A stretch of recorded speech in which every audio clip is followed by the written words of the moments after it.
Hey everybody, let's talk about the feud trap today. So in my last video that I put up, I talked about the silence trap, or really authority bias in particular. But the feud trap is something a little bit different. And this you see emerge in a lot of these large kind of national treasure hunts or these other kinds of competitive spaces where you have lots of different people that are competing for the same prize. It also happens in the corporate world and the workplace and different business sectors. It can happen in the education environment. It can happen in a lot of different places. But the feud trap is simply this idea where people start putting more mental and emotional energy into defeating other people or preventing other people from being successful than they do in actually being successful themselves.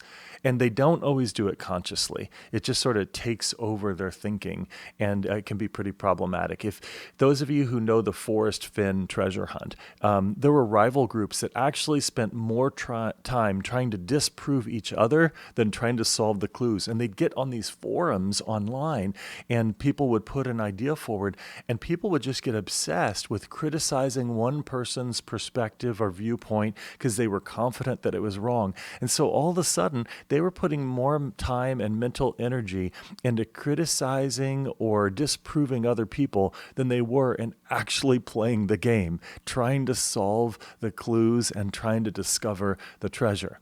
And it's something that is a lot more subtle than people realize. You don't even realize when it's starting to take over. And you can see this all over the place. You can see it in literature. You can see classic examples throughout history. But I'm going to keep the video short and not dive into all of those. So how do we deal with this? I would say the first one is recognize it. I know that sounds really simple, but the first one is to give yourself a check and ask, where am I putting my time and my energy? Am I putting it into a lot of time actually into trying to solve the clues, or am I just spending more time actually thinking about other people's ideas and why they're wrong and trying to disprove them? And that's really important. A second one that's really closely connected is oftentimes when you're involved in solving big problems out in the public, whether it's in a literal treasure hunt or some other kind of problem, it could be political discourse or other things like that, we get more focused on the community than the game or the challenge or the problem that we're trying to solve. And the communities are meant to be resources, places where we can collaborate with others, places where we can bounce our ideas off of others, but it's not the game itself. And it's not the actual problem-solving task itself. And it's really important for us to make a conscious recognition of the difference between those two. In fact, if it really is a game, why would you spend so much time trying to convince someone else that they're wrong so that they might actually be right and be even better competition to you? It's actually kind of counterproductive in a way, but that's actually what happens in a lot of these communities, because the community takes on a life of itself, and that's okay. That's actually part of the fun of participating in some of these things in the first place. The third thing I would say is just be careful of it's almost like a dopamine fix. Be careful of the addictive nature of winning a feud and making that more rewarding than really making progress on solving a clue or figuring something out.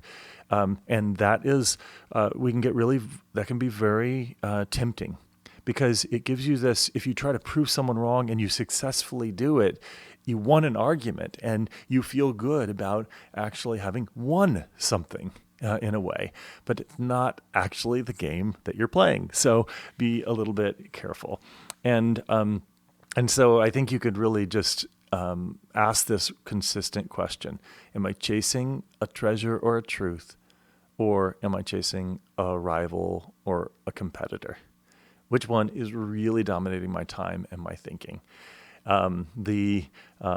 The more we spend time focused upon actually solving the clues and treasure hunting, the better. Now, is it useful to have communities where we can put our ideas out there and we can have other people critique them and give us feedback? Yes, absolutely. And I think that that's a really noble way to play a game and to engage in problem solving and trying to solve issues in our society and in our communities. And then when we're in these more literal kinds of treasure hunts, yes, you can still do that and it can still be really beneficial.